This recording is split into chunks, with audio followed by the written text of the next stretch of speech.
Hello and welcome to another episode of Pictures Without Pictures. This is the cursed episode, the one that universe kept saying, no, you cannot do this episode, this will not be occurring. But we fought back and we said, universe, you do not control us. I looked at the stage light in the sky and I said, no, not today. And then it almost killed you. And then it almost killed me. Very topical. As you can see, Truman here is sleeping at the minute. We are on day 10,909. I was very concerned that I wouldn't be able to find a wallpaper engine one for this film because it's a little bit more obscure than some of the other ones we've done. Yeah, that's what I was thinking. But it was the only one available and it's decent. And I was like, oh, thank goodness. Somewhat of a cult classic, I'd say. Yeah. And I love me some... I can't love him very much because I forgot his name for a second. I love me some Jim Carrey films. But I've never seen this one, and this. Me neither. I've actually seen it either. I've wanted to see this film for years, and I'm glad we finally made the time to watch it. I'd heard things, but I had no idea what it was. I had no idea what it was about. So it was really interesting going into it. I mean, you hear people say like, "Oh, it's like the Truman Show." Yeah. And so this film had like quite a big impact. And I think we'll get into it later. But I think the reason that's a saying you hear so often is because it was surprisingly. I don't know how to say the word out loud. Prescient, is that it? Prescient, the word that means it predicted a lot of shit in a weird kind of a way. Yeah, like, so ahead of its time kind of thing. Yeah. This film came out. This film came out in '98. Yeah. So it's only about 3 years older than we are. Yeah. Or Exactly. 3 years younger. Sorry, not older. But yeah, how are you doing, Reese? I am good. I just ate some food. It's great. Hell yeah, dude, that's the best way to be. I ate way How too are you, much friend? the other day. I'm okay. I'm slightly emptier than I was the other day.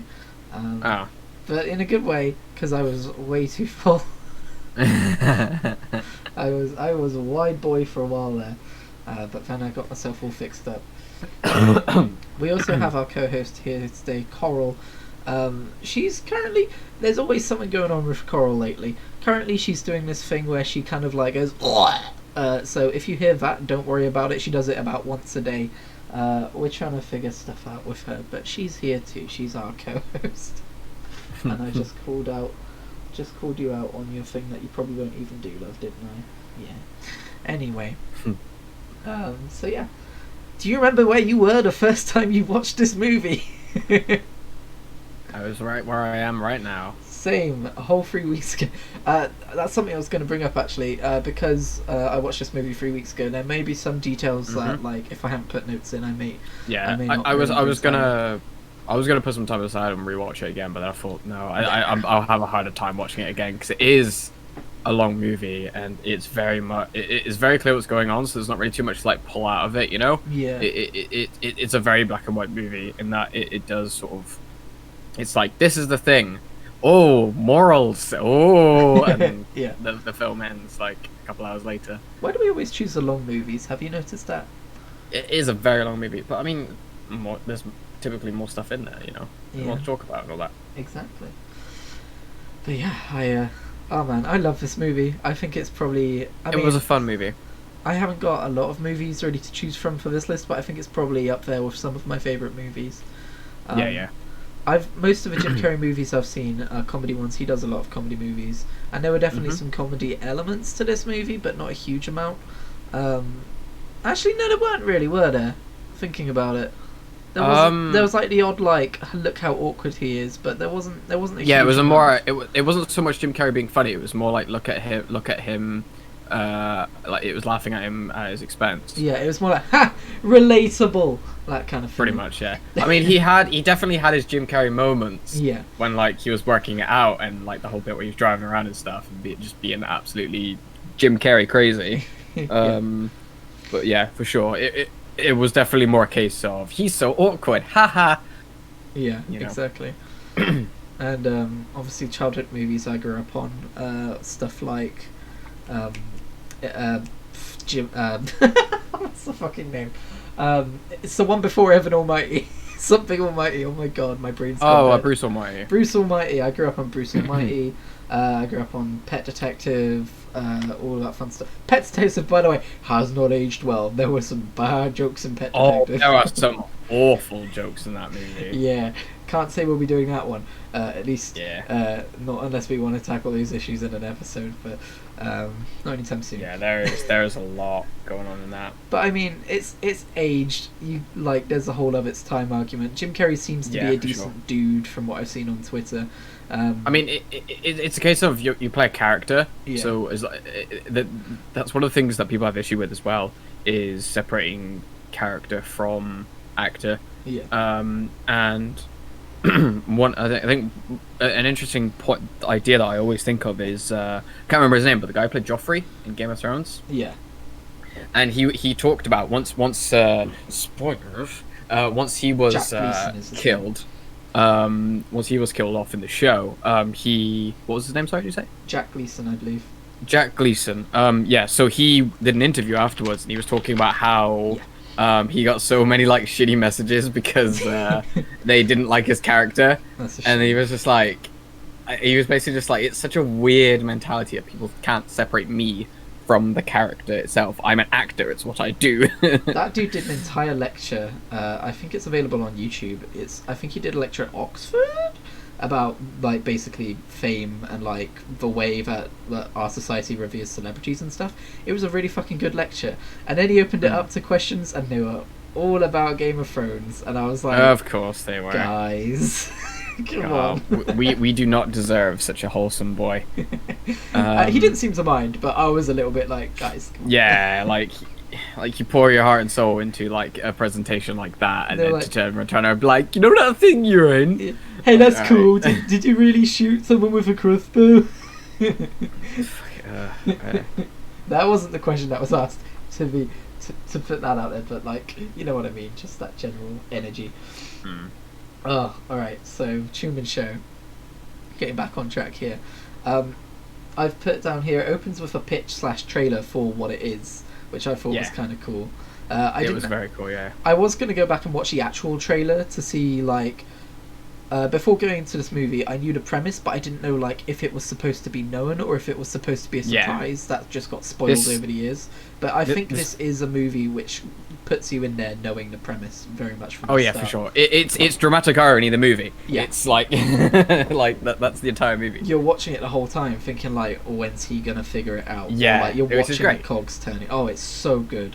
It's so interesting. Good. And I'll say this right now, even though it's kind of talk about the movie as a whole, a lot of these movies that we do, if they're really good and stuff, I say I don't want them to do a sequel, because so much of a movie world is just sequels pumped out there for money.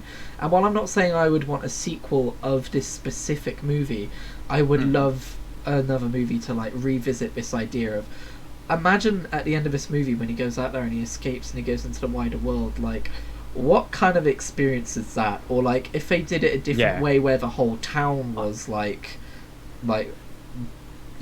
knowing that they were being part of the show. What would that be like if you had a fan? I'd love it. I'd love it if they did something like that, and it was filmed like a documentary almost. Where is he now? Truman, where is he now? Kind of thing. Exactly. And it build off of the whole a sensation across the world all this time and until he left one day. It would have to be all footage filmed from there were no personal interviews with him because he didn't want cameras documenting his life, because he's had that his entire life. So it would be and then it could be a commentary on paparazzi and stuff like that. That would be interesting. But you just reminded me, I did see a movie once, I have no idea what it was, but I did see at least part of a movie which was this. It was humans, as if it was a nature documentary from David Attenborough, but aliens. So it would be it would be documenting this guy who'd be going to work, and he would have an affair with one of his colleagues or whatever, and it would be and so they begin the mating ritual and all this kind of stuff. If anyone knows what that movie is, I would love to know, because what I saw of that movie was quite fun. That sounds like a very specific movie as well, so it probably wouldn't be too hard to find if you do a bit of digging. Yeah, I might do that. But yeah, and then I remember there was this whole thing where, because he was wearing a condom and they weren't actually trying to make babies, it was they were only practicing the mating ritual. like the aliens didn't understand. But yeah.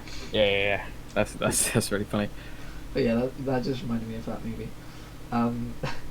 Now here's where the 3-week gap becomes apparent. My next note is Meryl talks a lot like my lecturer. I don't even know who Meryl is anymore. Meryl. Okay, I'm gonna bring up a cast list just so we can. She's one of the, I think that's his wife. I think that's supposed to be his wife. Is that? That plays his wife, I think. I think Meryl's the person that plays his wife. Show characters. I should have done this before the show. Sorry, everyone. Meryl. Oh yeah, that is his wife. Something about the way she talked reminded me of my university lecturer. Not in like a bad way, but you know when some people just have a similar cadence to someone you know and it just strikes you? Yeah. Yeah, that really struck me. Just a little personal note I thought I'd throw in there. But yeah, so as far as I remember, the movie opens with... And 3 weeks has not a long time for you to forget, but a lot has happened in these 3 weeks. But yeah, as far as I remember, the show opens with a pitch or like a trailer of what it is. Yeah. And then for the most part, for like the first 60% of the movie, or I guess first like 2 acts or whatever, you're just like purely focusing on his point of view, on Truman's point of view, aren't you? Yeah. And you see him going about his daily routine and stuff. It is almost like you're watching it from almost like, because obviously all these people are watching, and there's a lot of like cuts and stuff where it does show like your camera angle is literally the exact same camera angle that these guys are looking at, so you're effectively just watching along with them. Yeah, basically. There obviously are points where it's like possible angles that wouldn't have cameras if it was such a thing. I think they had kind of especially early on a lens. They have kind of a lens shot sometimes, don't they, to show you like the faded around the edges to show that you're literally looking through one of the camera lens. It's literally how they introduce him as well is fantastic. Like he's just some weirdo talking into a mirror.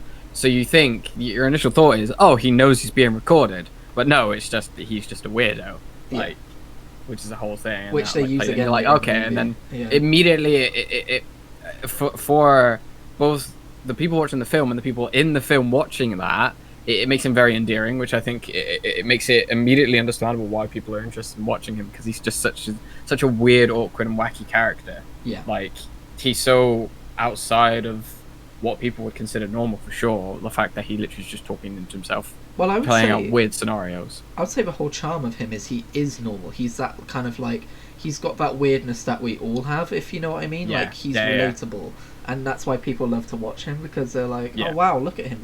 That's totally what I do. Isn't it weird that he does what I do, kind of a thing. Yes. I was talking to someone in work the other day about how weird it is that, like, isn't it weird how we all, or not all of us, but a lot of us grew up when like we were looking outside the car window when we were bored, we would imagine like Tony Hawk skating over like wires and stuff, and like that's not something you would talk about with people at school, but it is what a lot of us just independently did.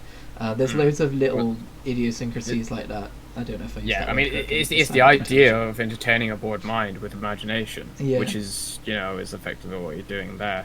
The only difference here is that you are physically doing it in front of an audience, not to his knowledge, obviously, because you wouldn't do it if you knew.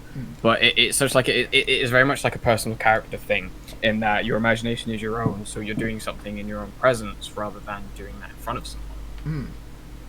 Exactly. I only just realised the wallpaper engine stopped. Sorry, it's back up now. But yeah, exactly, and I think it's super interesting how this was made in 1998, and this was before live streaming. This was before... I think this was before reality TV shows really took off. Like, wasn't this before Big Brother went... Hang on, let me just do another quick Google. Oh, God, yeah. Big Brother, which itself is named after, like, 1987 or whatever. But Big Brother Season 1, that was 2 years after The Truman Show, the first season of Big Brother. So that's interesting. Like, they probably took the idea from it, which I think is interesting, that they do movies like this, like, wow, wouldn't it be fucked up if this happened, and then network TVs are like, wow, that's a really good money making idea, and they just completely missed the message. Although to be fair, the people in Big Brother knew what they were signing up for. Mike Truman did not. Is his name Mike Truman? I think it's Mike Truman, isn't it? Wait, what? Is his name Mike? No, it's Truman Burbank. No, it's Truman Burbank. I don't know where I got Mike Truman from. Where did I get Mike Truman from? I've got to look this up now too. This is Christian Google's the show. Mike Truman is a British film producer, director, and editor. There you go. There you go. And he's not about anymore. He's not about these days. Anyway, it's funny how names stick in your mind like that, isn't it? Yeah. But yeah, and So yeah, I thought it was interesting that the falling stage light happened so early on. Like they weren't just gonna let us watch his day. Like we see the very beginning of things unfurling, if you know what I mean. Yeah, like it drops us in that like and there's no reason to believe that everything has worked up until that point. This is just something that's thing, because like he's so baffled by it as well. Yeah, like the fact I mean, he credits Jim Carrey's acting, but like the way he plays it off as well is like, what the that's a what? Yeah. Like it's a whole thing. Yeah, and of course it immediately like shows you what to expect from the movie, because it's like he's baffled by it, we as the audience know why it happened, and we're going, oh fuck, how's he going to react to this, how's this going to get fixed? And then immediately afterwards you see in the car they very quickly convince him that the falling light came from like an aircraft overhead. And even though like they clearly show that he doesn't like take note of that and go, oh okay, but it's just like subliminally like planted in his mind as he's driving around. Clearly it's like, oh okay, that's been explained. So this is when stuff like this happens, they have fail-safes in place to explain it. I thought that was a very quick and efficient way of showing the audience like, this is how this world works. When shit breaks, they very often fix it in really insidious and subliminal ways. Yeah, for sure. And we see that happen a few more times throughout the movie too. In fact, we see that like the breaking point of that, and just how far they go to, like how many contingencies they have in place and how far they'll go. And I fucking love this movie for that. It's super interesting. But yeah. So I like that scene a lot. And then also I like how they made. First of all, we learn more about this later in the movie, but we learn. Without any like they show us, they don't tell us, they show us how Truman is afraid of water. How it's like, oh hey, why don't you go over to the island and like, which first of all, is the island even part of it, or is this just a plot line that they put into the show to like remind the audience of how he's afraid of water so they can do the flashback thing? You're always questioning that. You're like, how much of this is real and how much of this is manufactured, which I find very cool. The island stuff I think is probably manufactured by how it plays out, because they know he won't be able to do it. And like the boat is probably intentionally placed there as well to like trigger his like, oh god, kind of a thing. But the fact that he's afraid of open water is obviously something that's been manufactured and is very important later in the movie, but it's also super interesting metaphorically of like, he's afraid of open water because open water signifies like, you know, a wider world that he hasn't, you know, made the attempt to go out and see. And that's, you know, he's in a cage. That's the thing. It's the want to do something, but the fear of it going wrong. Yeah, he's not just in a cage that he's been placed in. He's also in a cage of his own mind, and like, you know, whether that was manufactured or not, it ends up they basically force it on him that he ends up being his own downfall in that regard. He's locked in a cage because I mean obviously they were the catalyst to make it happen, but it's still very much a case of it's him restricting himself, which is ethically fucked up. Like that's what this film is. It's just ethical greyness everywhere. It's a mire of ethics. Another thing I fucking loved about this movie, and the second it first happened, I was like, oh my god, please tell me that they're going to build on this, and they did, is the product placement stuff. Oh my god, yeah, like, so I didn't catch it the first time they did it, but then as soon as the camera started zooming in the second time, I was like, I realized what it was before she even said it, and I was like, oh shit, this is fucking product placement shit. Yeah. She's literally advertising it, and I was just like, because she says it in such a weird cadence the first time. I think I was too wrapped up in like the Truman's actual story bits because he was dealing with some stuff at the time. And and the way she said, it's so weird. I know. I think the first time they do it is when you're following him on the way to work. Those two twin dudes push him up against the wall, and there's like a poster there for a product, isn't there? Yes. There's a lot of that. I mean, that's pretty much everywhere. I'm talking about more like the when his wife does it. Yeah. But like it's so like blatant. Yeah. Because it's always the same as well. You start to realize the pattern. It does it every single time. So that what they change the advertisement on that thing, and they always make sure he's pushed up into it by Yep. the same two guys every time, And boy, so that you can see it. boy, do I have a lot of opinions on advertising, as you well know. I've been complaining a lot about how during this pandemic, we've been getting a lot of, while adjusting to your new normal, buy our product, you know, like that's everywhere right now. And in these tough times, it's like, in these tough times, it's important to subscribe to our, you know, like, it pisses me off so much. Sorry, we're never getting paid for our podcast, by the way. If it takes off, we're never getting sponsors. We'll do Patreon or something. But oh my god, it annoys me so much. Last night I was watching a Game Grumps video while I was kind of drifting off to sleep, and there was a mid-roll ad, and it was just 5 seconds of, I won't mention the brand because opinions, but 5 seconds of bottled water on the screen, and there were no words. It was just zooming in on a bottled water, and then obviously I could skip the ad.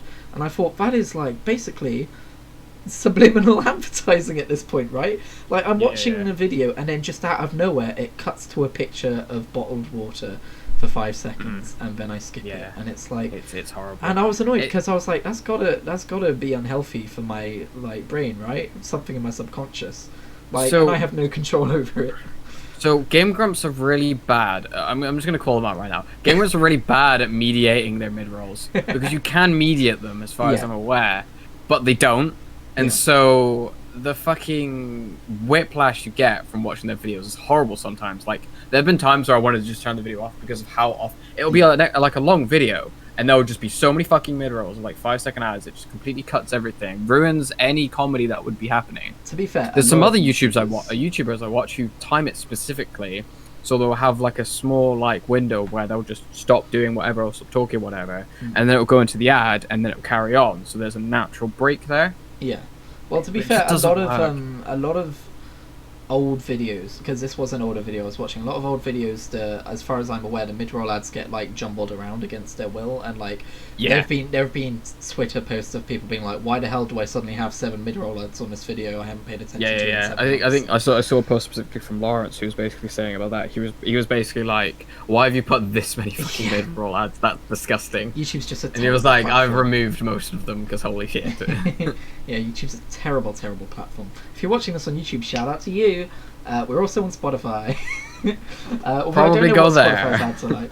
I don't know what Spotify's ads are like because I have premium, but hopefully they're not too bad. They're not too bad. I think most of the stuff, most of the issue with I think Spotify is that it's very you don't have much control over what you listen to on Spotify when you don't have premium. So I thought that was an old model and they got rid of that. Oh, they changed that. Okay, because they changed it a lot, for years, so. But yeah, I've also had premium for years at this point. Either way, we just accidentally did an ad of our own. Damn it! Well, I mean, Spotify's fine. Pay us, Spotify. No, I'm joking. But yeah, I fucking love what this movie does with product placement and like kind of conversation around that. And especially like when shit's hitting the fan later, how she still, despite everything, has to still doing hit that product placement, and it's in her contract, like and it's so out of nowhere that it sends him flying off the edge. Yeah, for sure. It's like, who are you talking to? I think he says actually, I think I've got the note.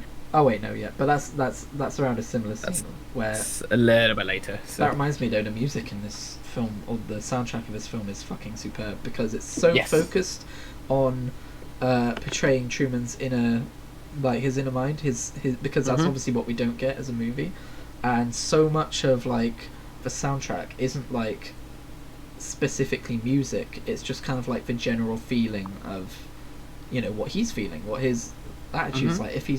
If he's like really anxious, then suddenly we'll get lots of like really high notes that are held, and like that scene we mentioned earlier where he's yelling, "Who are you talking to?" That's when he's really going off the rails and he threatens his wife with a knife. #wife with knife. I don't know what I did there. Anyway, and that's when she says, "Do something," and that was like, as in like send someone in to defuse the situation because it's obviously broken down far beyond any like repair, and he's threatening her with a knife. And there is a single high pitched note during that entire scene which just puts you so on edge. It's superbly done. Yeah, for sure. But yeah, that's jumping ahead a bit, but I felt like I should mention it now. But yeah, the product placement stuff is I love it because I'm just like, this is our life. This was another thing they fucking predicted. Yep. Aggressive product placement. And boy, do I feel like bottled water right now. But yeah. So yeah, so the fact that we as a viewer knows it's all fake helps us be angry about stuff for Truman. So for instance, when he's thinking about the storm that killed his dad, it starts storming to manufacture a reaction out of him, and that just really like angered me, because I was like, oh yeah, for sure, yeah. Imagine like struggling with your mental state, and then there is someone who maliciously like tampers with the world to make you have an even harder time for the entertainment of billions. Like, Jesus. Yeah. It breaks as well to begin with as well, because it's only just over him, and he's just like, what? Yeah, that was another tell, wasn't it? That was yeah. And then he just sort of like was running around and it was chasing him, and then he was just sort of laughing about it, and then the entire like obviously sky opened up, and then God, that was real weird. That was really weird. It was like kind of comedic though as well. The fact that it was like this really emotional moment, and then it was just this tiny little rain cloud on him. Yeah, and he was like, "Are you fucking serious right now?" Oh God, that moment specifically reminded me of Bruce Almighty, although that was a different raining scene. Yeah. But yeah, he's so good at portraying just people going through shit, isn't he? Yeah, for sure. But yeah, another thing I pointed out. So I think this scene then cuts to the next day. He's going to work again, and all of his suits, they're all grey. They were just so grey in uniform. Like he's leading such a boring, normal life, which is obviously what makes it fascinating. But yeah, that's the point. It's the normal. It's like behind the closed doors kind of thing, isn't it? It's like, oh, strange. He acts so normal during the day, but behind closed doors, like he does this and that, and yeah, it's like, whoa, look at the human condition. That's crazy. Yeah, pretty much. Yeah. And then I think it's that scene, isn't it, where his dad turns up. And he's like, and then there's like a strike team that like pull him away. Yeah. Yeah, the simulation breaks, and it's like, wow, they must rehearse this shit. Yeah, because it's funny because there's like, because you recognize people as well in that group of people that grab him. Yeah. Because I think there's a woman which he spoke to before, and there's someone else, and like. And the fact that they were just following him, like they were just there, specifically to do that. Like they weren't like going about doing stuff; they were literally there, you know. Exactly, and I think it's the most like severe we see the simulation break for a little while, and it was the first scene that made me go, man, I wish I could like get a perspective behind the scenes to see what that was like. And I fucking love that the movie paid that off. And in the interview, they were like, "Oh, so tell us what it was like when the actor broke onto set and all that kind of stuff." That's something I love about this movie. It explores both perspectives. You know me, it's really I love interesting. my perspectives. And one of the things I love about the scene as well is, aside from obviously the people that pull the guy away, there's like the constant flow of people walking. Yeah. And obviously he's trying to get past them, but they're doing it to specifically push him in a direction to stop him going. It's such so he's just stuck in the tide. Yeah. Aggressive like it goes from exactly like it goes from like people walking around being friendly to each other to just almost like a wave of people just moving like. Yeah. And the fact that he's so fixated on this random person he's as like, well, wait, he doesn't notice it. Yeah.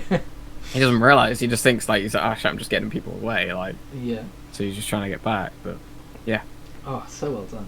Like, I would happily watch this movie again tomorrow. It's so fascinating. It is very fascinating. That's what makes it good, because it's such an interesting concept as well, and it raises many questions, both moral and not, and.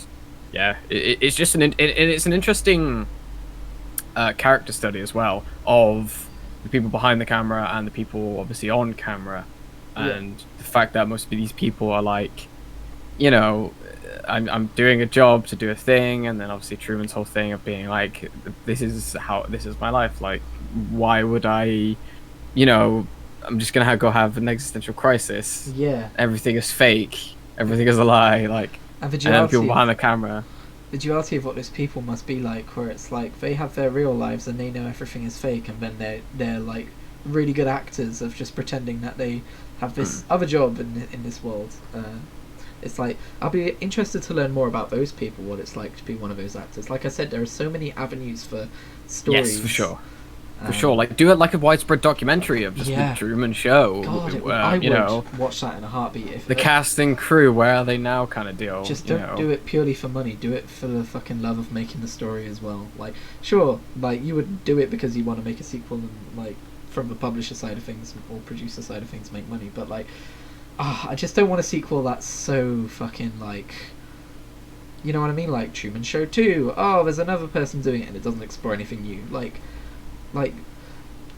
with what we know today about, like, human behaviors and the way we get advertised to about things and live stream behavior and all this kind of stuff, I think there's a lot more that could be explored with that kind of documentary style sequel. Should we just fucking pitch this? Who made this? Should we just pitch the sequel? Should we just we'll try and write we'll write a screenplay for it and then we'll pitch it. It's all good. Yeah, get Jim Carrey on board. almost 20 years or over 20 years after the original movie. If he's gonna do Dumb and Dumber 2, he'll do this, right? I mean, it's just for the intrigue, like. Yeah. Hey. Sure. Hey, do you want to do something of substance? No, that sounds assholeish. Anyway, we'll talk about this off camera. It's fine. No, I don't know. I think the comedy movies are important as well. Oh yeah, and for I know sure. My dad fucking loves Dumb and Dumber. I've never seen it though. But It's apparently, right. Dumb and Dumber 2 was not very good. That's what I've heard. But yeah, so I like how after this happens, and he goes and he tells his wife, "I just saw my dad." And she's like, "Oh no," because obviously she's been briefed about this before, so it's like, how can we fucking deal with this? Oh, just like pity him and like make him forget about it, and that's when. Have you noticed his kind of knee-jerk reaction to when he bumps up against the borders of his world is, I want to go traveling. Like I want to see Fiji. Have you ever been to Fiji? We should go to Fiji. All this kind of stuff. Yeah. And this idea obviously becomes way more like implanted in his mind as the movie goes on. But I love how Fiji basically becomes synonymous with escaping the film set. And whenever he talks about going to Fiji, you're there going, yes, escape the film set. Do it. That's what I love as well. I think with the pacing of this movie as well is done really well because everything from the start. Obviously, you get like the introduction to the show and stuff, so you know what's going on. But then for a good portion of the movie, everything that goes wrong, you experience with Truman. Yeah, exactly. And then after a little while, you start to see behind the curtain, and then you start to see more and more of that stuff going on. So you start thinking back, oh, so this happened because of this, and this character already knew about that thing that happened because they were told about it. Oh my god! And all this stuff. And like it basically just starts to slowly pull back that facade as Truman sort of slowly starts to be like, this is weird, this is real. And then as soon as those doubts start coming in is when we as the viewers start to see that obviously the actual stuff behind the curtain. Yeah, we learn it about like slightly faster than he does. Yes. And that's so interesting. Yeah, well, like a couple steps ahead of him, which is really interesting. Yeah, and I think it's such a good way of telling the story. Yes. So yeah, that's when we get the flashback to his high school stuff. Because at this point, we probably are wondering as an audience, like, well, how did this work during his earlier years? Yeah, for sure. And they get more into that during the interview portion of the movie. But for a minute, we get to see how his romance with his wife was kind of orchestrated, and how he was very much, even then, not even given a choice, he was very much like funneled in her direction. With his friend, but then you see like you can't like stamp out true feelings, and you see him start to fall for the wrong person, like just an extra in that movie set, and she very much falls for him as well, and so she wants to save him from this fate. And it's interesting that she manages to flat out tell him that none of this is real. You're on a set, you're on a movie, like, I guess I keep calling it a movie set, but you know what I mean, like, none of this is real, you're being filmed, like, you're being watched by millions of people, I think she even tells him. And he's like, what? And like, the concept is so absurd that he doesn't fully absorb it before she's taken away, and he never sees her again. Obviously her dad is all like, oh, she's off her meds, like, exactly, and that whole spiel. So, and like, it's so like interesting how, like, first of all, we get to see from the camera's point of view. At this point, we're not seeing directly behind the scenes, but we do see from the camera's point of view how it's like trying to chase them and find, like, wait, where did they go, kind of thing. And then you kind of see them going down the stairs. Sure. But then later on, we learn more about how, like, she's been doing this campaign of like free Truman and all this kind of stuff. Yeah.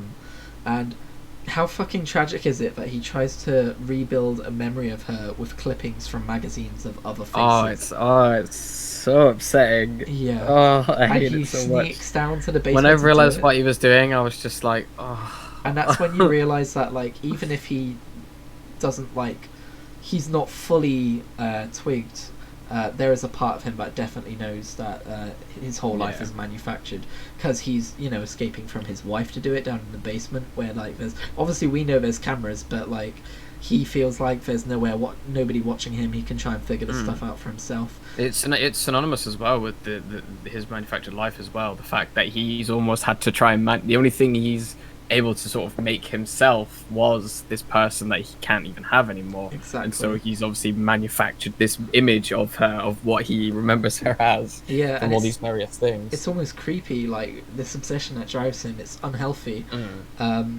But that's the whole point. This world that they've built for him isn't going to put him in a healthy mental state. And that's kind of like the backdrop of his whole ethical dilemma of, like, it's not fair. Like, he's a dude. Let him live his life. Let him be with who he wants to be with. Let him experience. Let him go to Fiji. Let him experience the world.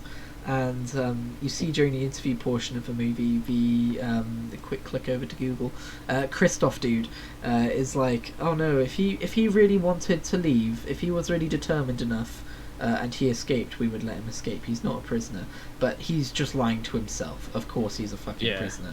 There are so many things in place to stop him. It's one of the things which it is very evident at the very end of the movie, where he's basically like, well, I'm his dad. I created him. Why would he leave me? He loves me, even though he know who I am. Like, and then there's almost like this level of like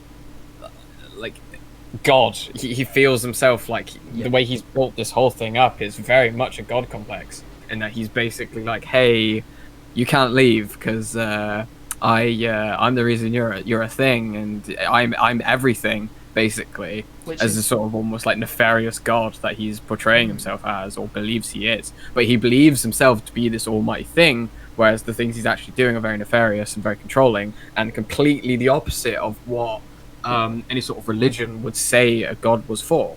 Exactly, and it's also interesting how much he's portrayed as like a traditional like film director or an author who's like, no, everything's got to be this way, and it kind of, it not like it doesn't go in depth about it, but it kind of brings up a discussion of like how much control do creators have over their creations and that kind of thing. How much, like, obviously, like a narrative story isn't a sentient human being; it's very different. But you know what I mean? Like he was definitely portrayed that way for a reason. I think we talked about before about the ideas of creative freedom and the restrictions that money has on such things. It is very much played out like money isn't an issue in this, because it's such a huge thing, so ahead of its time obviously in the actual movie universe itself as well. It's such a thing that's ahead of its time, and this Christoph man is heralded as a genius of film because of this incredible thing he's made. But he's also very private, because obviously he's a flawed man and he doesn't want people to see his flaws. He just wants them to see his creations. He's like, you know what I mean?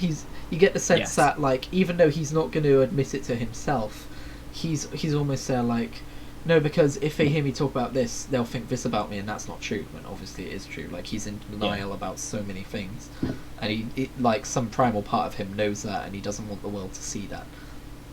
I think that's the whole point of him being a private person, and the interview being rare, especially when they challenge him on some of that stuff. Like, he wants to be in control. He wants to appear to be in control, so he lets the I need to find her name. Silly me. So he lets Lauren Garland, that's the name of the character he falls in love with. He lets her speak on the phone. I mean, it's like, you know, dismisses her and stuff. But we can see he's very much towards the end of the movie, he's not in control of his feelings and stuff. Like, he's definitely like he is very.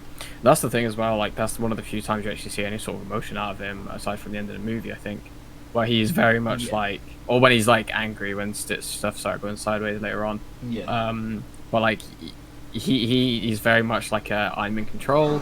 Why would I let my emotions get the better of me? I'm completely in control. I know what I'm doing. This is all my work. This is, you know, this is who I am. This is all these incredible things I've done. So why would I bother? You know. Exactly. if I could go back for a bit to, so after we've had that flashback about his love interest, and then we see just how much he's doubting the world, and how much the cogs are beginning to spin. This is a super interesting part of the movie. I like that he starts to go to work, and he's walking around a revolving door, and then he keeps walking around it. Yeah. Which is obviously a metaphor for like a revolving door for his revolving mind, for the cogs turning, for like he's figuring stuff out. But also in a very real sense, he's like, like, for instance, I've kind of talked about this a lot over the years, but you couldn't just sit on a bus and then scream at the top of your lungs. There is something that prevents you from doing that. Yeah. I mean, first of all, being a decent human being and not scaring the shit out of everyone around you. Yeah. But also just a sense of normalcy of like. Well, it's a social thing, isn't it?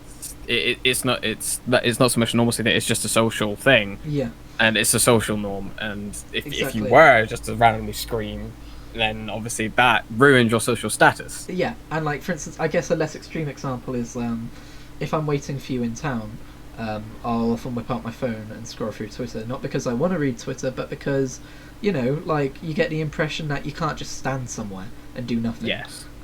Which obviously is false. Nobody cares. Nobody's watching you, but it's this impression. And there are so many things like that. And this is when he's doubting the world so much that he starts to actually test these things. And he's like, well, if I just keep walking through the revolving door, what are people going to do? Like, if this is truly a false world, then like, are people going to suddenly not know what to do?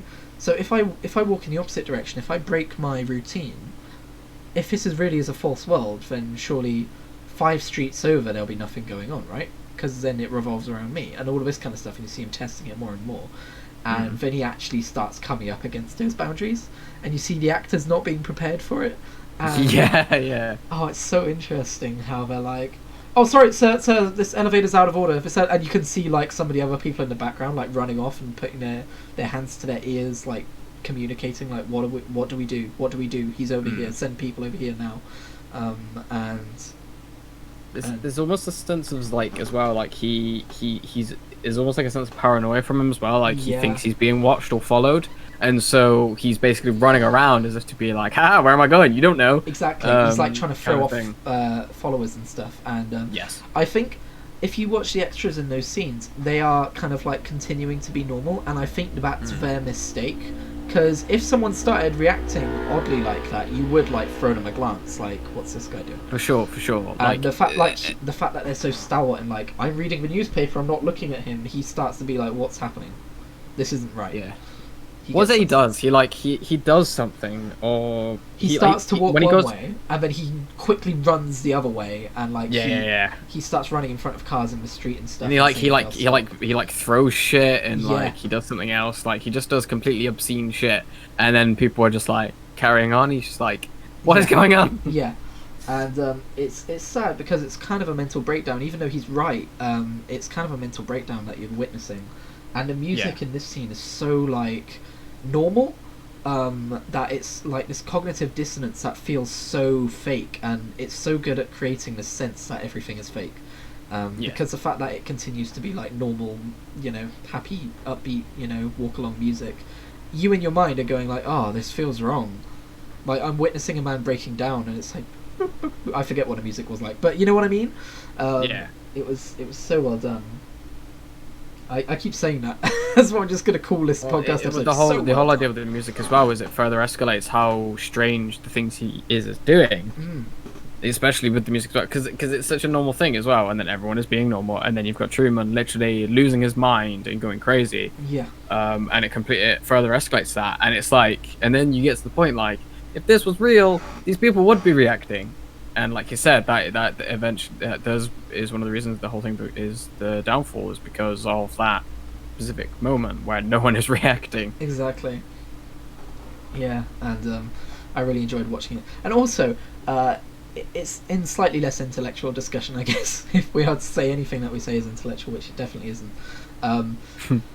It kind of reminds me of like how video games work. Like if you're playing a Grand Theft Auto game, at least if you know how games are made to an extent, that 5 streets away from you stuff is loaded, and then after that the game doesn't load it because it doesn't need it.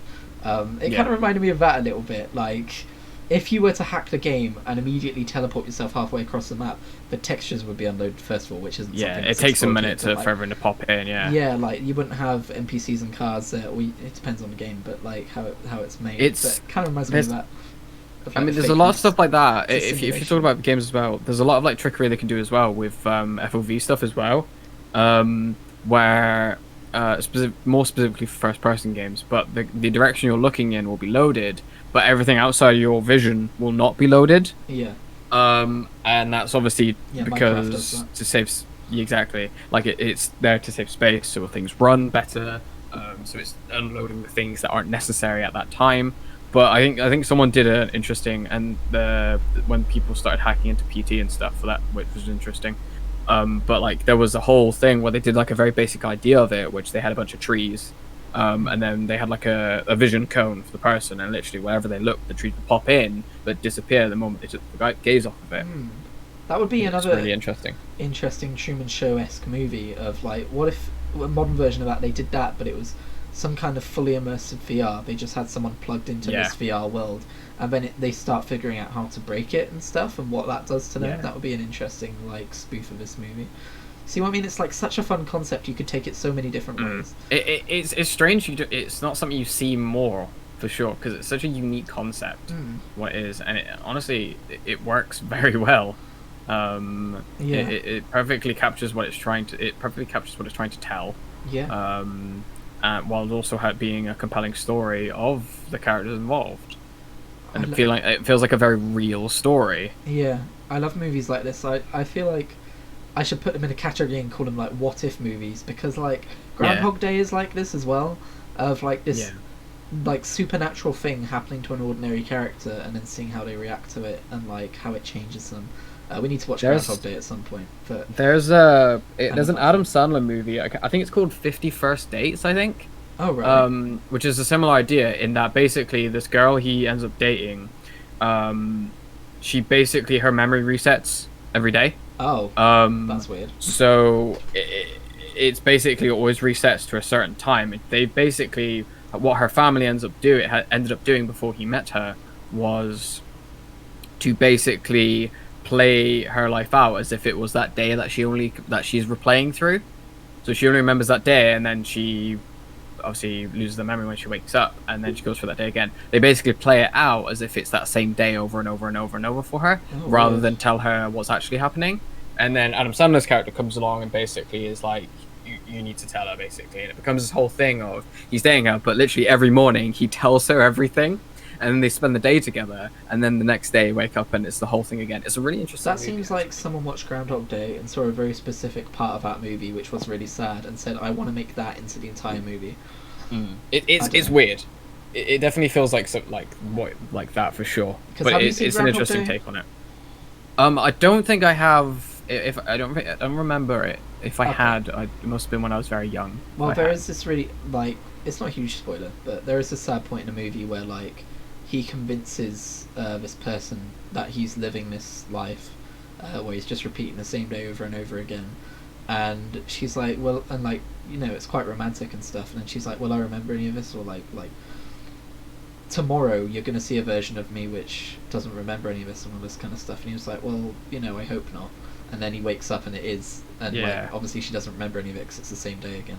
So it feels like someone kind of took that and put it into an entire movie. But I don't know, I haven't seen the movie. Maybe it's a good movie, but yeah, I love what if movies like this. It's probably it's not like a genre of movie, but if it was, it would be my favorite genre. It's a simple concept that like you can pull so much out of. I feel like the best ideas are very simple that can be taken in many ways or multifaceted. And can literally go in any direction you want, really. Like, it's just very interesting, I think, to come out with these because that's what it is. Like, on paper, it's a very simple thing, for sure.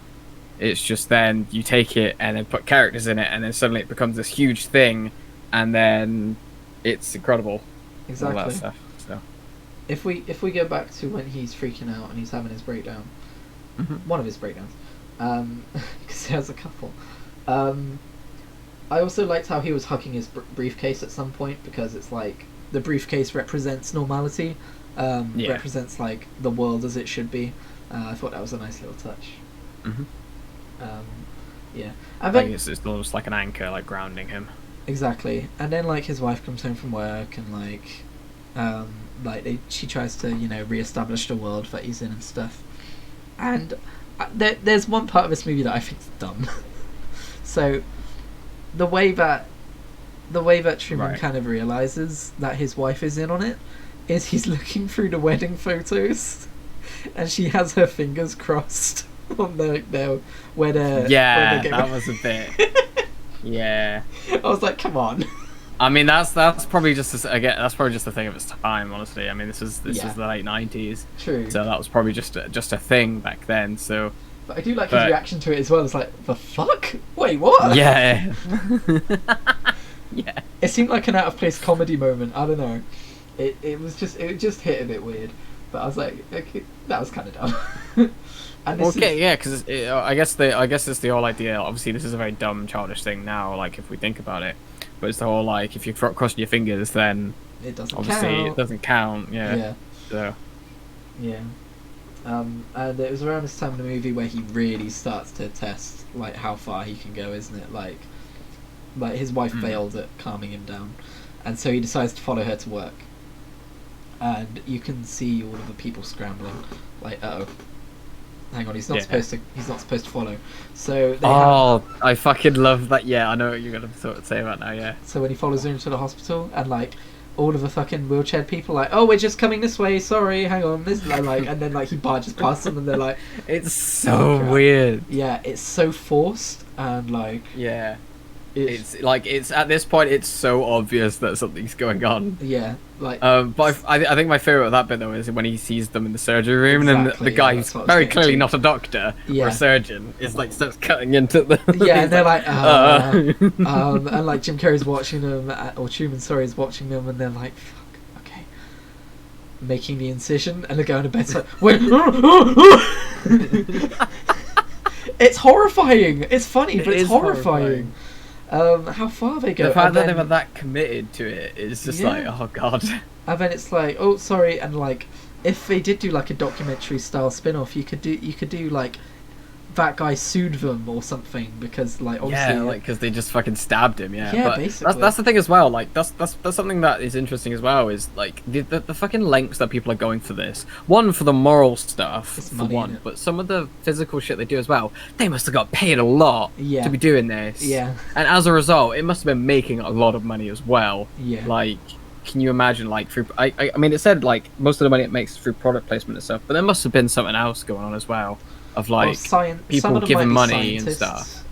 If you think about it, like, it must be a massive psychological intrigue. It's a question I saw pop up back on I think it was an Ask Reddit thing or something, but it was like, what would you do if morals or money wasn't an issue?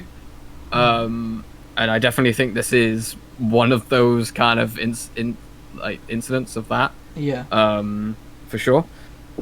It's also kind of fucked up how they're trying to have it so that Truman and his wife have a baby, so they can have a first baby like conceived on live television, and like they want to have Truman have a son that goes through all this as well. Like they want to keep it going and like see what it's like when maybe they were working towards a dream of having like 100 years, Rick and Morty, 100 years, where they could have like an entire town full of people who don't know that there is part of a simulation. Yeah, like I think that was definitely the grand goal of Christoph for sure. Yeah. Like this was just the tip of the iceberg for him. He had plans spanning decades, centuries even. Yeah. And so obviously this is when he like basically abducts his wife, and he's like, come on, we're going to Fiji, let's go, and like he's driving, and like all of these cars keep coming out. He's like, oh, how weird, the traffic's bad, let's turn around. Yeah, because as before that as well, he starts pointing out the weirdness in the place. He's like, I've been sat here for a while, and these when he sat in the car initially, and he's like, I bet you these things are gonna happen in this order, and then it happens, and he's like, oh my god. Like, exactly, yeah, he's really seeing through the code at this point. Yeah. And then I think. And then the traffic. Yeah, and then like he turns. Oh, actually, no. I think we will try it again. I have a weird feeling the traffic might be better. And oh, look how weird the traffic's gone. And then like they're approaching the border of a place, and like I put the lie that broke the camel's back was when that firefighter, or is it that they said there was like a radiation leak or something past the fire. And then the guy finally convinced Truman to get back in his car and drive home, and you could almost see him starting to buy the lie. And then, was it his wife says thank you or something like that, and the stranger goes, "You're welcome, Truman," and like you can see in his face, he's like, "Yeah, that guy shouldn't know my name." Like that's like the small lie that broke after everything. That's like the lie that broke him, and then like obviously he plays along from that point and pretends to believe. I fucking love that as well, where he literally just like lets Jesus take the wheel and it just puts his foot down over the bridge. Yeah. Yeah, his wife, like, she's so like relieved. She's like, "Oh, you knew this was gonna happen. Come on, let's go home." Like this kind of thing. She's like, "Oh, thank fuck, we've reached a bridge." Like Florinet. Yeah. She's like more scared than he is. Oh god. Yeah. And then like, oh wait, no, hang on. There's more to it, isn't there? It's not that he just suddenly decides to pretend to believe. That's when he threatens his wife with the knife. After the product placement, they go home. Yeah, and they go home, and then she threatens him, and then he obviously takes the knife. Yeah. To test the limits even further. Yeah, and then she says, "Do something," and like there's that moment of like, shit, and then his best mate knocks on the door with some beers. And then he always does that. It's weird. Yeah, and I feel like this was the one last guy who like Truman really believed.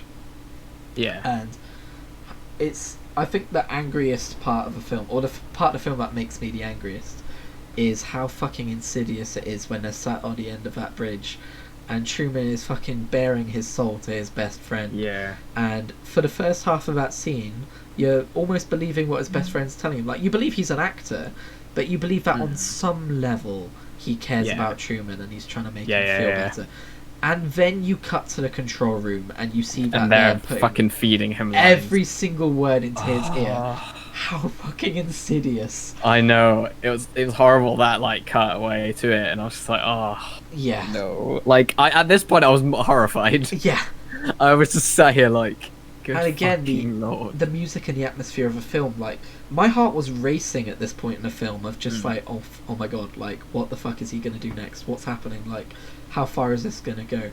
Like, the film did a really good job of building up like this kind of anxiety. Like, it doesn't even have to take shape. I'm not there going, oh my god, what if he escapes, or oh my god, what if he kills someone? It's just the general atmosphere of a film that has you on edge. It's almost a thriller, to be honest.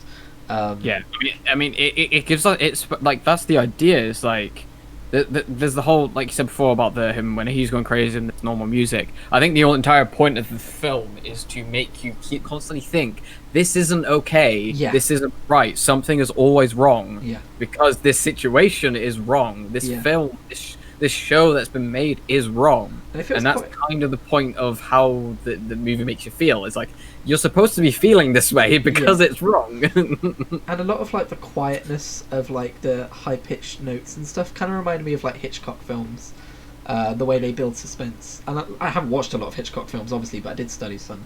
Like the kind of shower curtain scene with like the really high-pitched music and stuff. It reminded me of like stuff like that.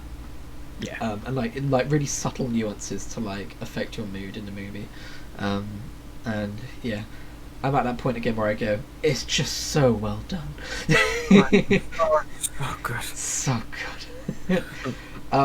But yeah, and then it's at that point that they reintroduce his dad, who must have got paid a lot of money. It's also depressing when you realise that the reason he broke onto set wasn't to try and free Truman, it was to try and get himself back on the show.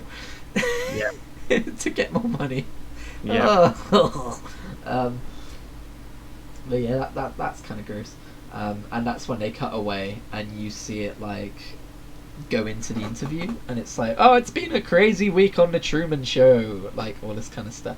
And that's when they show you the other perspective of behind the scenes and the challenges they've been facing. And when you think about it, even when you're seeing behind the scenes, you're still seeing it as an outside viewer, because it's all from Christoph's mouth. It's like he's telling us about it. It's an interview. And later on we do see behind the scenes, truly, but like at this point in the movie, still we're seeing it from a viewer, from an outside viewer. And I think that's because some semblance of the world that Truman lives in is still intact. when we really start to see behind the scenes like how it's really working out, that's when it's truly breaking down, and no one believes it anymore, not even Truman. But yeah, I loved the interview. It was so interesting, like because it completely ripped away from the actual like show as well. Like it was the first time since like the beginning of the movie where it fully ripped away from what was going on. Yeah. And it was just purely like, hi, this is a show. Yeah. I made it. Like it was the whole thing. I think you had like an hour before you got to that point, wasn't it? Yeah. You pretty much and saw then an episode of it. suddenly like you're fully in it. Yeah. And you're like, oh shit. I think that's the idea, is that you've just seen an episode of a Truman Show. Yeah, exactly. Although obviously we've seen some candid shots that the actual viewers wouldn't have seen, but it's definitely meant to give you that impression. And yeah, you learn about like some more stuff about what it was like during the earlier years, how like there was much less area for them to explore because like obviously it hadn't been fully built, but because he was a kid they could get away with more, because when you're a child you just accept the way of the world. You just accept. Because he climbs some rocks, isn't he? And then his dad's like, no, don't go up there. Like, yeah, exactly. The whole thing. Yeah. Come back, and then you learn about how like pissed off his dad was when he got killed off, and like all of this other stuff that's going on outside the show. Although interestingly, we don't get much in the ways of society apart from the occasional shots of them watching TV. We don't know if it's a super similar society to our own. I think it is supposed to be. Because I think it just says it's because it's built the actual like set, like the giant set is built in Hollywood, isn't it? Sign, yeah. Behind the Hollywood sign, which is an important location for it because so much about Hollywood is fake. Yes. You see that sign and you immediately know that like you're seeing things as people want you to see them, not as they actually are. Yeah. So yeah, very very important location for that show to be filmed in. Yeah, and I love the end of a movie. I love everything about this movie, but I love the end of a movie where like he's pretending that he's going along with it, and then he finally gets one up over on the people running the show. Where they are not in control for once. They don't know where he's gone. He's planned an escape route, and I love that scene where his best mate comes around and he's like, no. Truman, what are you doing? And he's like, he's not here. It's like, keep it up, like keep acting, he might be hiding, kind of thing. Which kind of gives you an insight as to like how seriously they take the kind of veil of like keeping, and the fact that he's not there, like it is one of the things as well, is it makes you realize that this is probably the first time, like either in a long time or ever, where he's not been on camera. Yeah. Like they don't know where he is. Yeah. Like they have no idea, and so they're all panicking. And another extremely prescient moment is when they say, "Take us offline." It's like, oh my god, like holy shit, the Truman Show is offline. It's never offline. It's always online. And I want to remind you of a small little game you may have heard of called Fortnite. That game is always online, always available. And then when they transitioned to season 2, they took it offline. And when the Truman Show is offline, you see someone tell Christoph that someone's threatening to rip up his contract, and he says, "Why? We're getting more ratings with this screen than we've ever had on this show." Yeah. And like, when Fortnite went offline for like 2 or 3 days, like that's all anyone cared about was Fortnite. Fucking blew up. Yeah. It's like a second giant resurgence almost. It's super interesting how like this show, this movie, whoever wrote it, the people who made this movie have such an innate understanding of human reaction to things. That they predicted something that happened basically 30 years later. Exactly. Or 20 years later, I guess. Because that basically happened with Fortnite. Although obviously it wasn't like a reality show. But... I mean, it's literally exactly the same, isn't it? Like first time it's fully offline. It's the first time ever. Yeah. And then afterwards, a very cool part of the movie is when they just give up and they start they turn the sun on, which I thought was really interesting. So just make a day, and then we're just like At this point, it doesn't matter where he is; they've abandoned all pretense. I think my favorite part about the bit when he's looking for the basement for him though is when he pops out of the hole and looks directly at the camera and just goes, "He's gone." Like, all right, well, you completely ruined it now. I almost expected Truman to jump out from beside the house like, "I knew it." But I guess if he did that, it's such a fucking great moment because it's such like a TV thing, isn't it? It's like, oh no, like yeah, exactly. But yeah, and then it's eerie how you have that entire cast of extras just patrolling the streets, going, yeah, oh god, it like dystopian at that point, doesn't it? But it's weird because they've turned the sun on, which is a sentence that's weird to say.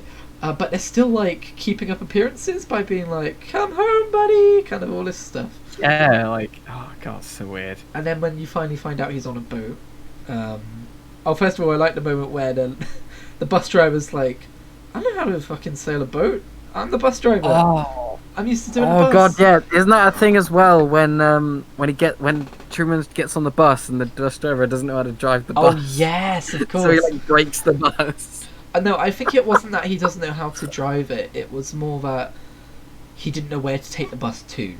Yeah. He was like fucking around with it, and basically just completely wrecked it. There had to be a reason for the bus to not leave the town. Yeah. So he just. I just love it because it's so like tense. Everyone in that bus, but Truman is just like. Yeah. Like, I don't get paid to do lines. Am I supposed to start talking about where we're going now? What am I doing now? Like, it's so much fun. Oh god, it's because it's just so completely off the beaten path at that point. Like, yeah, it's just so funny to see it all breaking down around him, and like, obviously we know and we see the characters, so we're looking at these like the extras and the characters and stuff. Exactly, and they're just like. When you've had a show that's, excuse me, operated for thousands of days. Being paid to be one of the extras who does stuff 5 streets away just in case he goes there must be like, obviously you're not supposed to let your guard down just in case he shows up, but when you've been doing it for years and years and years and he typically doesn't show up, of course you're going to be a bit taken off guard, you know?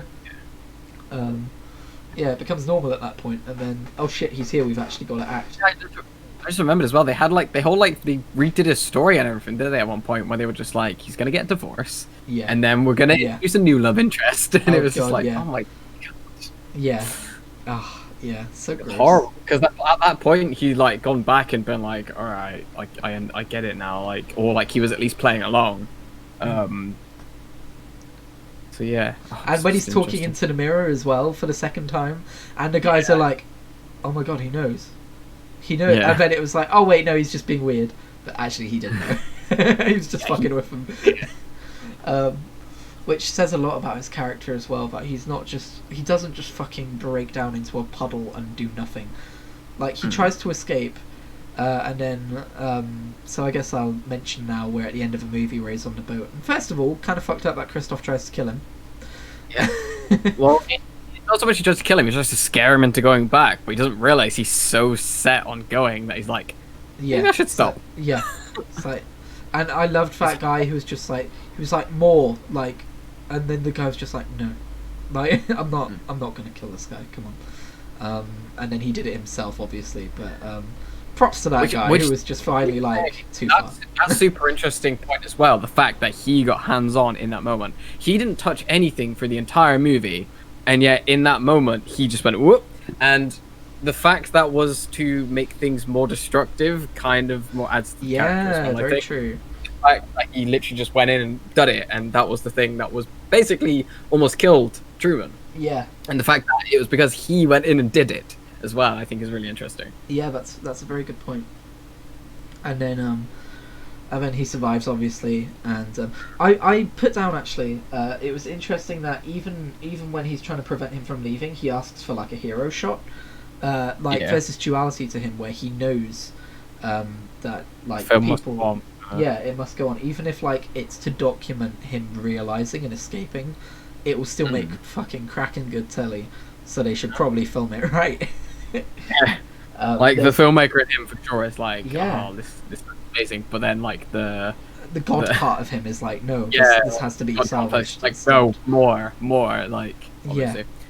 in this thing, obviously, he survives this. But yeah, like I just love like the calm after it as well. Like it's just so tranquil. Yeah. And then the fucking map goes through the wall. Yeah. The literal skybox. It's weird how much this movie, kind of, how many parallels it has to 3D games. Not in like a poetic artsy way that says something about society, but just in happenstance. Like, yeah, for sure. The way they built the simulation is kind of similar to how developers build games. If you hack, if you hack your way through the ocean and get to the skybox, it's literally a curved dome, like it is in this movie. Like it's so interesting how it is literally built like a map would be in a game. Yeah. Like it's a dome with a skybox, and it was before 3D game. I mean, when did Super Mario come out? Super Mario 64. It would have been before. It would have been before this film, I think. I don't know if they would have taken. It was 2 years before the film. I don't know if they would have taken inspiration. Obviously, like I don't know if it was the first 3D game ever made, but it was definitely like the most prominent one. I don't know if they would have taken inspiration from that or not. Maybe they did. I think one of the fantastic things about that game as well. It's obviously it's one of the trendsetters for 3D games for sure. But the whole idea of it is because it was such a harsh transition to you actually controlling the camera. They made it a Lakitu that was controlling the camera. So the idea was that you were just controlling a Lakitu. Because people had never really had a camera to control in games before. So it wasn't like there was no guideline of do we make it a character or do we just not have to explain it. And Nintendo were like, we'll make it a character. And then every other game afterwards was like, no, we don't need to explain the camera. Mario did it. Go look at Mario. Oh, I can't wait to play that game again on Friday. You play our game. Like, but yeah, so maybe they took maybe they saw some behind the scenes stuff about how that game was built, and that informed some of the decisions of like, dude, how fucked up would it be if people made like a simulation of. Yeah, I don't know. Maybe that'd be interesting to look up at some point after the show. I feel like, especially a film from like the 90s, it's one of those things that definitely was many years in the making. So maybe there was some inspiration, maybe there wasn't.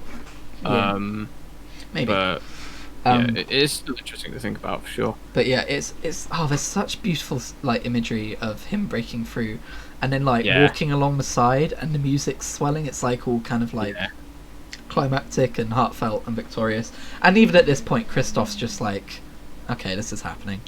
And then the final scenes of that movie are so sweet, and I think it's really optimistic actually, because you don't hear a single word from Truman between him escaping to him, like from him like learning the truth and realizing the way things are when he finds his dad. You might have some dialogue from when he's going about his day, and he's like ha to his like workmates and stuff. You know, he's putting on the mask. But apart from that, when he goes missing, you don't hear a single word from him until he actually reaches the door. And like the Truman Show becomes the Noman Show. You know, like he's nothing there at that point. He is just a person doing a thing. And I think he sums that up beautifully when he's talking to Christoph, and he's like, "Come on, I know you. Like this world's like the world outside is scarier than the one in here. Just go home and carry on with your life." The devil you know.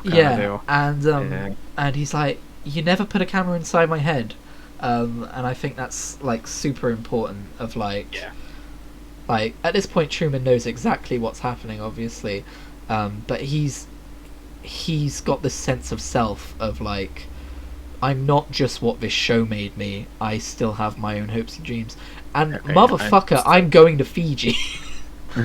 Pretty much, yeah.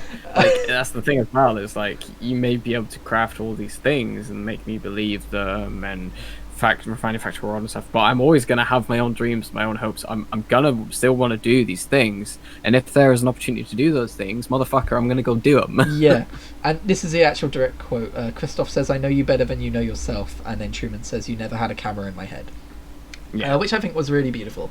And Christoph at that moment kind of realizes like, no, he's going. Fantastic. He's going. And then he's like, I forget if it's before or after this, he says, "Say something, you know, billions of people are watching you right now." He says that, and then he says, well, good morning, and if I don't see you, good afternoon, good evening, good night. Yeah, which was like what he said to his neighbours and stuff, which I thought was really sweet, because I often think about, like, if I had a microphone and I was in front of the entire like, obviously this isn't the entire population of the world, but it's close. If I had like billions and billions of ears listening to me, what would I say? I wouldn't know what the fuck to say. Obviously, I have a lot of beliefs and a lot of, you know, I want people to know the way the world should be. But when you've got that many people tuning in from so many different parts of the world with so many different states of their life and what they believe and what's happening to them and like where they are, what do you say to everyone? And I think it's really sweet that the thing he says to them is the thing he says to his neighbours, because it's just this, it's this little thing that doesn't really mean anything, but it just means, you know, I hope you're doing well. I care about you, even if I'm not going to see you, kind of a thing. And I think it's sweet that he chooses to say that. And he smiles and he waves and he walks away and we never see him again. And I think it's a really optimistic ending, because yeah, for sure. If that happened to someone in real life, I think they would be so mentally like damaged by what had happened to them. I don't think they would be that like. I think it's almost like the euphoria of freedom as well, like the idea like I've escaped this birdcage almost. And in regards to the whole mental breakdown stuff, I think he did that, got past it, and then it was the determined, okay, I'm getting out of here. Like there was the it's like the whole like what was it called, like the stages of denial or something, or some shit like that. Maybe like, it was of stages of something, I don't know, but like the idea he goes through like denial, then obviously maybe okay, and then obviously crazy part, and then acceptance, and then the escape. I suppose, to be fair, he probably felt really validated knowing that all of these gnawing feelings he's been having for years about the world being false, they're not like a bad mental state. They are actually like he was cottoning on to the truth. It's weird as well, because I recently watched, so I've been watching through Doctor Who, for anyone who doesn't know. I recently watched the episode of The Library. Yeah. Who turned out the lights? And the whole thing where like it saves all those people into a simulation. I thought that was a very similar kind of deal, but I thought that was really interesting as well, because the whole idea of like the kids not knowing if they were real or not, and then the dude not knowing he was real or not. There was a lot of eerie stuff in there. Like it was so weird. Like oh god, yeah. That was a great couple of episodes for sure. There was like constant back and forth, and it was such a weird. Yeah, it's definitely. thing. I think it was probably inspired by this a lot. For sure. Donna realizing where she is and wait, how did we get here? And it's like, you remember. Except that's more to do with dreams and how dreams work, which we discussed last week, a few weeks ago, when we did Inception. For sure, but like, it's still the same idea of this thing has been crafted for you. Yeah. It's made for you. For a different reason, obviously, but it's still that same kind of idea, and like the weird, like, this is strange. Why? Like, obviously, because the whole idea in that episode as well is that she thinks of a thing and then she's there, and then once she's made the decision to do the thing, she's there, like kind of thing. Whereas the opposite being like, obviously everything is tailor-made for Truman, so the idea is he can want something as much as he wants, but if it's not on the path, then he's not going to do it. Yeah, exactly. And I guess the difference there is that that's made as a mercy in Doctor Who. This is made as something to gawk at and sink money into and psychologically evaluate. So it's a little less arguably good. Do they ever say how old Truman is? I forget if they actually said what his name was, and not his name, his age was. Sorry, I think they probably do. I don't know if this wallpaper engine thing is accurate, where they say what day it is, but if it is, and they show that in the film at some point, you can probably figure out his age. I imagine he's in like his late 20s, early 30s. I don't know. I think it's 30s, yeah. But I'm just thinking like the reason that everything kind of breaks down, I think, is because he's never really. Like, there's never really been like everything's run so smoothly up until that point. Like, I think that's the general idea, and the fact that they had contingencies to a degree, but they were so they were pretty much so adamant that he was just going to keep existing no matter what happened, and keep existing as that they didn't have contingencies for him specifically for stuff going wrong. There was when stuff around him went wrong, fair enough, they had things for that. But specifically him, they didn't have anything in place. And I think it's purely because everything was so tailor-made around him that they were just like, it's a flawless plan. He will continue just off that plan, and we'll just move him around, whatever. Blah. That's another thing that I think he starts breaking down. It's very much a case of like, shit, what do? We don't know what to do in this situation. That's another thing that I think this movie's optimistic about, is that like very clearly the people who made this simulation are cynical about what a human is in modern society, and Truman breaks that. He's like, his idea of what he wants to do in the world breaks the boundaries of what that world has made, like the capacity of it for him to be able to do.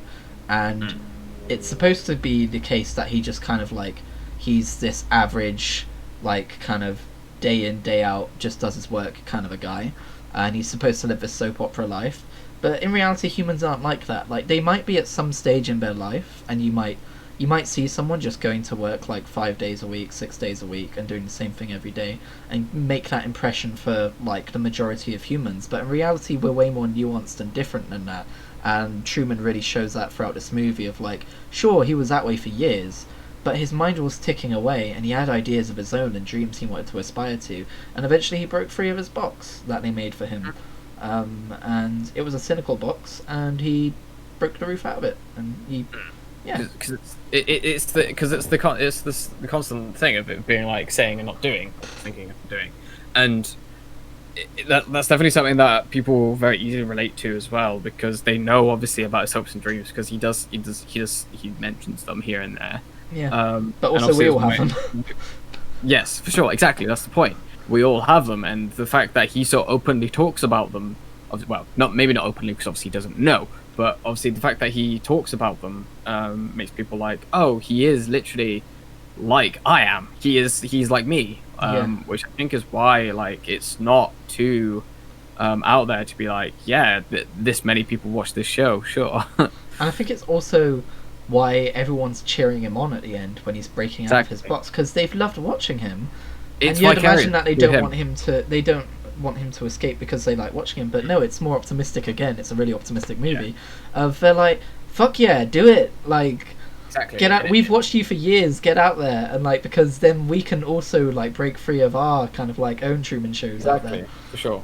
Like, because it's the idea of breaking mediocrity. He's done it, and he's done it in front of all these people, despite all the things that were thrown at him to stop him.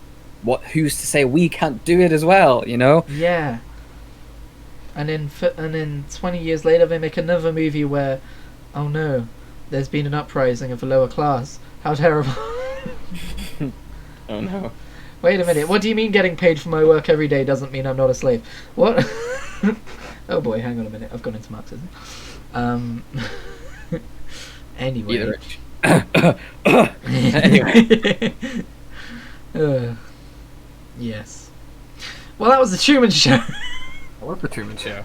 It's a good film. Oh, it's such a good film. Mm-hmm. I really enjoyed it. Like I said, I love movies like this. If anyone's got any recommendations for, basically, the criteria I'm giving you is if The Truman Show and Groundhog Day and Click are all of the same variety of film of ordinary person in extraordinary circumstances, and you know of a film that fits that criteria, that sounds like something I would love to watch, please let me know on Twitter or on Twitch chat or anything like that, and I'll have a look at the trailer or something and give it a think. Also, other stuff as well, which is kind of like more indie film stuff, is like Jumper. That's very fun, but that's more like superpower based, to be fair. Basically anything that's remotely interesting, that has interesting themes, or an interesting going about things. If you've seen a film which has people in it, they do stuff that makes you go, huh, that's neat, let me know! Just like make it as vague as possible. How do that? This made me feel strange inside. It's this guy going spaceship and blew a big old space base. That sounds like a good movie. Yeah. He didn't use the force. Always, when it comes to media, I'm always happy for recommendations. Yes. So when it comes to anything really, music, games, movies, just not serious. Get away from me with that shit. I must consume. Reese, I'm going to ask you a question I'm not sure you're prepared for. What is it? What are we watching next week? Club. Oh, okay. You are prepared. No, I was prepared, bitch. Ah. The annoying thing about us I've been wanting to do this one ever since I watched it like a month ago, for the first time. So I was hoping like, oh, we do the Truman Show and then we do Breakfast Club. Nope, I've had to wait 2 more weeks for that. So that's annoying, but that's fine. But yeah, I want to do Breakfast Club because it's a very good film. Okay. And it's a pure character study. I know literally nothing about it. It is purely about characters talking, and it's fucking fantastic. Well, I look forward to watching this movie. That movie. Is there going to be a wallpaper engine for it, though, Reese? That's the most important thing. Oh god, there might be. Look it up now. No, because it might be spoilers. I'll look it up. It's fine. That's stuff to sort out in between weeks. One of these weeks, you're just going to have a flat image. I'm sorry, everyone. You won't get the pretty rain falling or the sparks sparking or the little smoke that's been going. I have a feeling there must be one for it. I like the idea that if I run this wallpaper engine for long enough, it will tick over to day 10,910. For those of you listening to the audio version, I've got a wallpaper engine thing, which is basically a big ass TV picture of Truman, and it says live day 10,909. And the wallpaper actiony bits are the rain falling, the screen shimmering, a bit of smoke, sparks coming off the screen, a bit of smoke coming off of it. That doesn't seem very good. But there is a stationary seagull, because that's not going to move. That would be weird. That would be weird. And the traffic's not moving beneath either. Look, that was the only one, alright? You can't be fucking too picky. Don't make one yourself next time. It's not a full-on GIF. It's a scene. I think they have a name. They're like live wallpapers or something boring. Yeah. But no, they're not even like wallpapers. There's definitely a name for them. But animatics? No, that's not it. But there's the first one I ever saw was of David Tennant looking sad in the rain, and there's a and I think you've probably seen the GIF of it.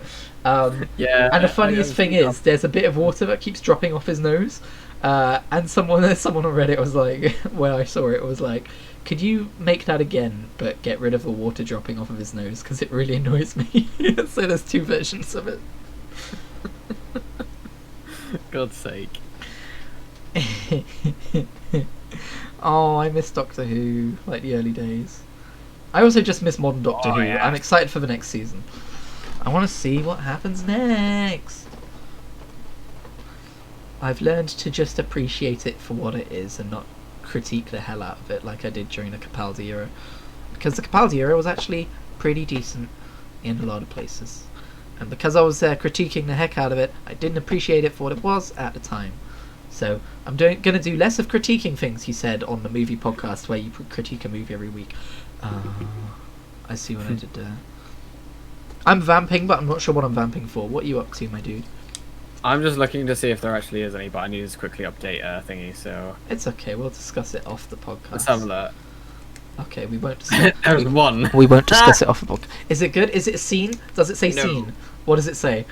It's not good. Can someone in the week between now and next week make us a really good Breakfast Club live wallpaper? That's a bit weird. Alright. I mean, to be fair, you can go pretty easily like the end screen from the movie, so... Alright, then. That's one The I'll end do. screen's pretty good. It's just the image of one of the characters with his fist in the air. We can let Mike Truman go to sleep now. Bye Why bye. spoiler Oh, shit? not Mike Truman. Fuck's sake, I did it again. Bye bye Truman. Bye Truman. Bye. He's gone to sleep. He's left the screen. And with that, I think I'm going to end the podcast. Thank you for listening to this episode of the Weekly Waypoint. This isn't the Weekly Waypoint. That's the wrong thing. Oh, okay. I'm just watching the stream now, and I've just watched him. There you go. I can't pick up the scene because I've moved him off the screen, so I don't know how I'm going to fix that. Oh wait, I got him. He's back. Hang on. Maybe I can make him really small. Really. I can make him really small. Alright, I'm Sorry, messing this with is it. Come on, outro. Outro. Okay. The end. Thank you for listening to another fantastic episode. Is it fantastic? Let us know. Episode of Pictures Without Pictures. This is the show where we discuss the pictures, but we don't give you the pictures because Twitch be like that though.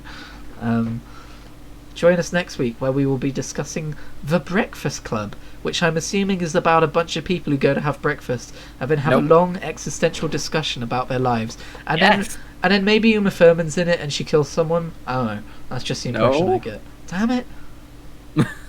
I like Uma Thurman being in stuff. Anyway, I'm going to get off on a tangent again, so I'm not going to do that. I'm going to end the show now. Farewell. Goodbye from me. Goodbye.